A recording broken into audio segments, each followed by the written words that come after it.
नमस्कार, मेरा नाम है यशदीप और आपका एक बार फिर से स्वागत है क्राइम कहानी चैनल पर। आज की कहानी बिहार के बहुचर्चित और अनसुलझे मामलों में से एक शिल्पी गौतम मर्डर केस की है।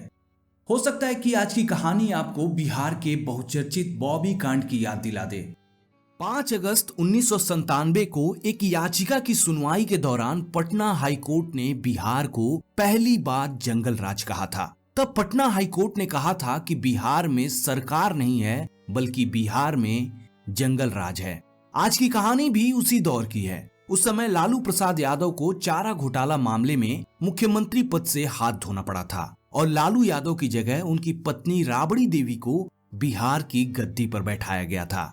राबड़ी देवी जब मुख्यमंत्री बनी तो उनके भाई यानी लालू यादव के साले साधु यादव का बिहार की राजनीति में दबदबा बढ़ गया। साधु यादव उस समय आरजेडी से गोपालगंज क्षेत्र से विधायक थे। उस समय बिहार में आरजेडी की लहर थी तो बहुत सारे लोग आरजेडी से जुड़ना चाहते थे और खास तौर पर साधु यादव से, क्योंकि वो मुख्यमंत्री राबड़ी देवी के भाई थे और उस समय पार्टी में उनकी धाक भी बहुत थी।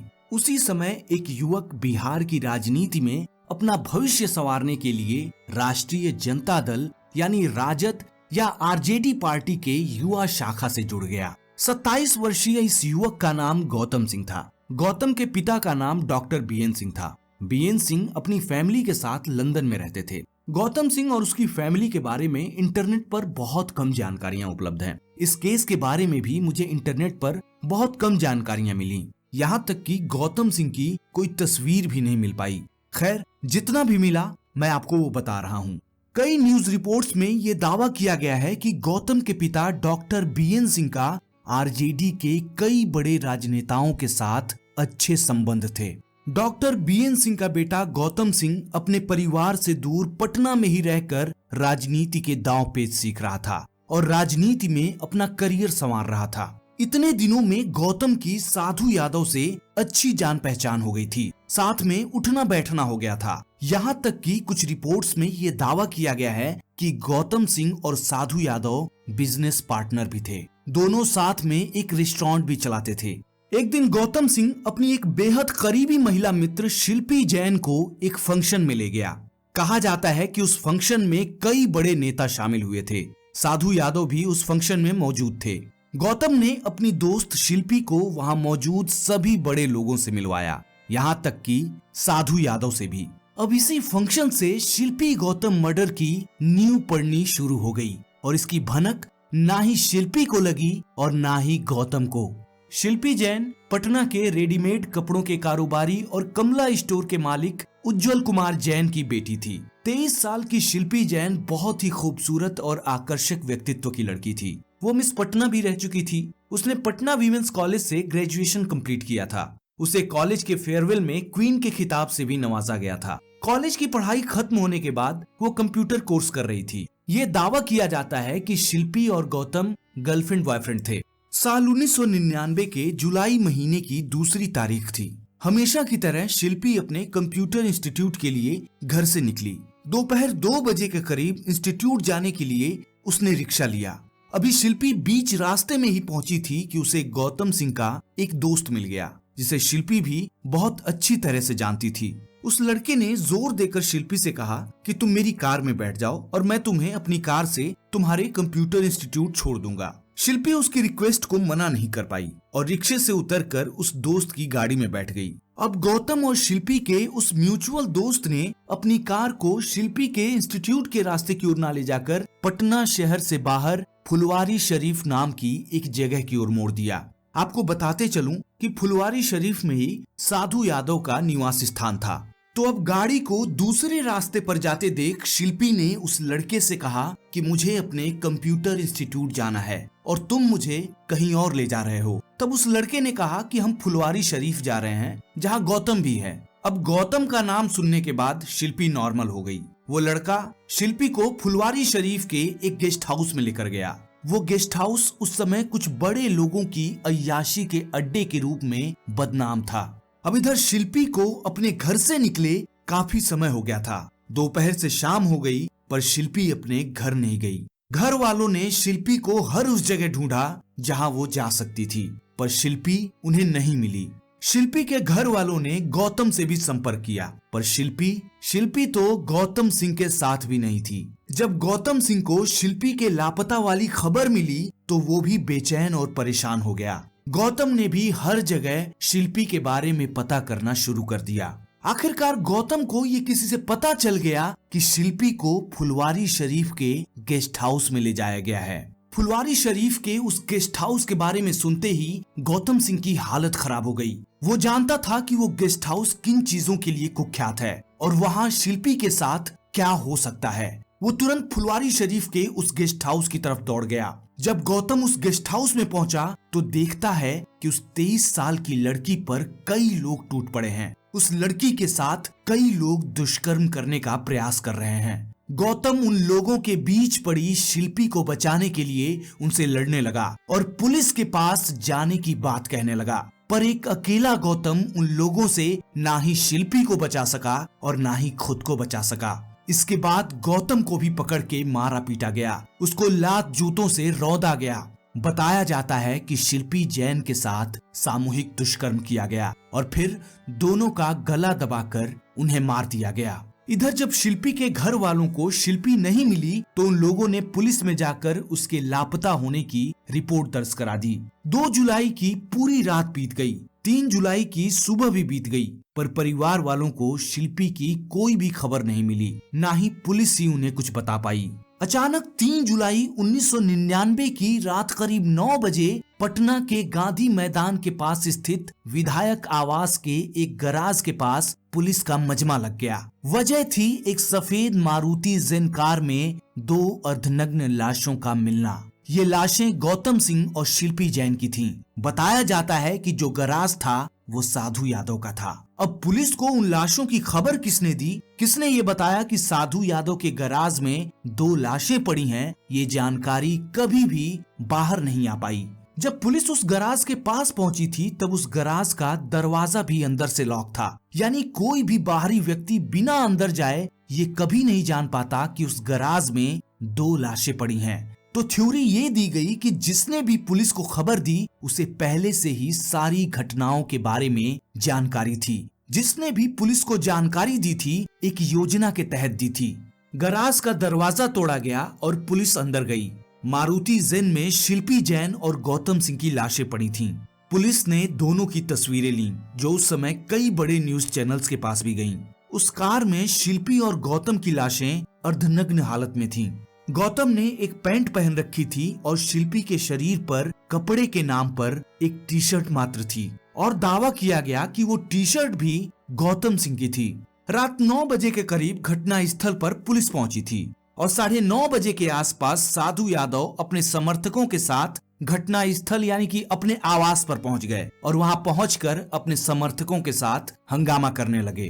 पुलिस ने कार से शिल्पी और गौतम की लाश निकालकर पोस्टमार्टम के लिए भिजवा दिया और बिना कोई पुख्ता जांच और पोस्टमार्टम रिपोर्ट के ही पुलिस ने इस मामले को सॉल्व भी कर दिया।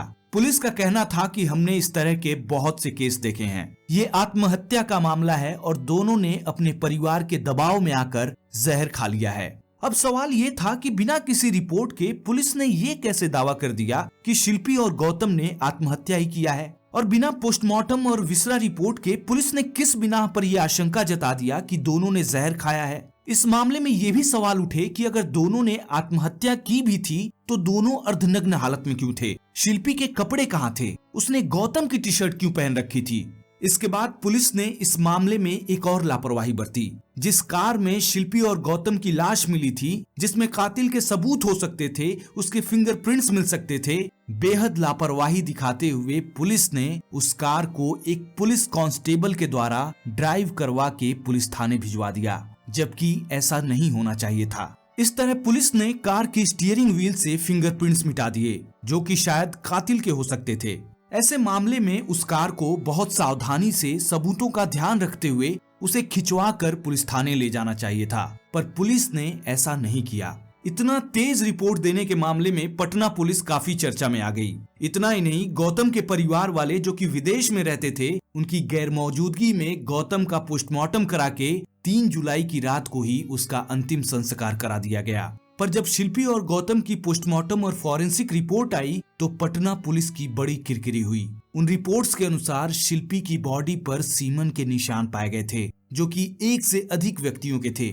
ये रिपोर्ट्स ये खुलासा कर रही थी कि शिल्पी के साथ दुष्कर्म हुआ था, और वो भी एक से अधिक व्यक्तियों के द्वारा। शिल्पी और गौतम के शरीर पर जूतों के निशान पाए गए, जैसे उनके साथ मारपीट की गई हो। रिपोर्ट्स में इतना सब खुलासा होने के बाद भी पुलिस ने ये कह दिया कि शिल्पी की बॉडी पर मिले दाग सीमन के नहीं बल्कि पसीने के ही हैं। न्याय ना मिलते देख शिल्पी के परिवार वालों ने 6 दिन बाद ये दावा किया कि शिल्पी की हत्या हुई थी, ना कि उसने आत्महत्या की थी। शिल्पी के घर वालों ने सरकार से सीबीआई जांच की मांग की। इस मामले को लेकर राजनीति भी गर्मा गई थी। विपक्ष इस मामले को लेकर राबड़ी सरकार को घेरने में लगी हुई थी, क्योंकि इस मामले में उनके भाई साधु यादव का नाम आ रहा था। टाइम्स ऑफ इंडिया की रिपोर्ट के अनुसार निष्पक्ष जांच के लिए राबड़ी देवी सरकार ने सितंबर 1999 में शिल्पी गौतम मामले को सीबीआई के हाथों में दे दिया। इंसाफ की बुझती हुई लौ को एक जोर मिल गया। एक आस बंध गई कि शिल्पी जैन और गौतम सिंह को न्याय जरूर मिल जाएगा। सीबीआई ने अपनी जांच शुरू कर दी। सीबीआई ने पोस्टमार्टम के समय शिल्पी के बॉडी पर पाए गए सीमन के सैंपल को लैब में जांच के लिए भेज दिया। कई न्यूज रिपोर्ट्स में ये कहा जाता है कि सीबीआई शिल्पी के बॉडी पर पाए गए सीमन का डीएनए मिलान करने के लिए साधु यादव के पास उनका ब्लड सैंपल लेने के लिए पहुंची थी, पर साधु यादव ने सीबीआई को अपना ब्लड सैंपल देने से मना कर दिया था। अब पता नहीं सीबीआई ने इसके खिलाफ कोर्ट में आपत्ति क्यों नहीं की। धीरे धीरे समय गुजरता गया, शिल्पी गौतम मामला ठंडा होता गया और लोगों के जहन से ये मामला धुंधला होता चला गया। पर इस बीच बिना साधु यादव के डीएनए मिलान के ही सीबीआई की जांच चलती रही। शिल्पी गौतम मामले के करीब 4 साल बाद साल 2003 में सीबीआई ने अपनी अंतिम रिपोर्ट कोर्ट में जमा की और अदालत से इस मामले को बंद करने की गुहार लगाई। कुछ न्यूज रिपोर्ट्स ये दावा करते हैं कि सीबीआई की जांच रिपोर्ट भी वही कह रही थी जो पटना पुलिस ने अपनी जांच रिपोर्ट में कहा था। पटना पुलिस की तरह ही सीबीआई का भी ये दावा था कि शिल्पी के बॉडी पर मिले दाग पसीने के ही थे और दोनों ने जहर खाकर आत्महत्या किया था। जबकि टाइम्स ऑफ इंडिया की रिपोर्ट में है कि सीबीआई के अनुसार पटना फॉरेंसिक साइंस लेबोरेटरी के विशेषज्ञों ने पाया था कि एल्यूमिनियम फॉस्फाइड नामक जहर दोनों की मौतों का कारण था। एल्यूमिनियम फॉस्फाइड को आमतौर पर सेल्फॉस या सल्फास के नाम से जाना जाता है। इसका उपयोग अनाज के संरक्षण के लिए किया जाता है और ये अत्यधिक जहरीला होता है। सीबीआई की रिपोर्ट में आगे कहा गया कि घटनाओं के क्रम से स्पष्ट संकेत मिलता है कि ये आत्महत्या का मामला था और शिल्पी के यौन उत्पीड़न और सामूहिक दुष्कर्म के आरोप भी गलत थे, क्योंकि शिल्पी के कपड़ों पर पाया गया सीमन गौतम का था। टाइम्स ऑफ इंडिया के उलट दूसरे न्यूज रिपोर्ट्स में इसे पसीना बताया गया था। शिल्पी गौतम मामले को लेकर इंटरनेट पर बहुत सीमित सुनी सुनाई और बिखरी हुई जानकारियां ही उपलब्ध हैं। खैर, सीबीआई की इस रिपोर्ट पर बहुत हंगामा होने लगा। मीडिया से लेकर विपक्ष तक सरकार और सीबीआई को घेरने की कोशिश करने लगे। टाइम्स ऑफ इंडिया के ही एक रिपोर्ट के मुताबिक शिल्पी के पिता उज्जवल जैन ने कहा था कि शुरुआत में शिल्पी मामले में सीबीआई उनके घर आई थी। तब सीबीआई ने कहा था कि ये मामला हत्या का है। उज्जवल जैन के अनुसार सीबीआई अधिकारियों ने कहा था कि इस मामले में कई व्यक्तियों द्वारा यौन उत्पीड़न के भी सबूत मिले थे। इस मामले में शिल्पी की मां ने कहा था कि जब मामला आत्महत्या का ही था तो सीबीआई ने जांच में 4 साल का लंबा समय क्यों लगा दिया। उनका कहना था कि जांच में इतना लंबा समय केवल लोगों के जहन से इस मामले को मिटाने के लिए किया गया था। इस मामले की जांच बंद होने के बाद भी शिल्पी का भाई प्रशांत जैन अपनी बहन को इंसाफ दिलाने के लिए लड़ता रहा। कुछ लोगों को प्रशांत जैन की इंसाफ की ये लड़ाई पसंद नहीं आई और साल 2006 में उसे अनजान व्यक्तियों द्वारा किडनैप कर लिया गया। शिल्पी के घर वालों ने पुलिस में प्रशांत के अपहरण की सूचना दी। सूचना मिलने के बाद पुलिस प्रशांत जैन की खोज में लग गई। अचानक 2 दिनों बाद प्रशांत जैन सही सलामत वापस घर आ गए। अपहरण वाली उस घटना के बाद से शिल्पी गौतम मर्डर केस में न्याय की आस हमेशा के लिए बुझ गई। मुझे किसी भी मीडिया रिपोर्ट में गौतम सिंह के लिए इंसाफ की लड़ाई में उनके परिवार के शामिल होने का कोई जिक्र नहीं मिला। जितना भी मिला सिर्फ शिल्पी जैन के परिवार का ही मिला। आज भी इस मामले को लेकर लोगों के मन में कई सवाल उठते रहते हैं, जिनका जवाब मिलना अब शायद असंभव ही है। तो बहुत सारे सवालों के साथ आज की ये कहानी यहीं खत्म होती है। तब तक के लिए मुझे आज्ञा दें। मैं हूं यशदीप और आप क्राइम कहानी चैनल देख रहे थे। जय हिंद।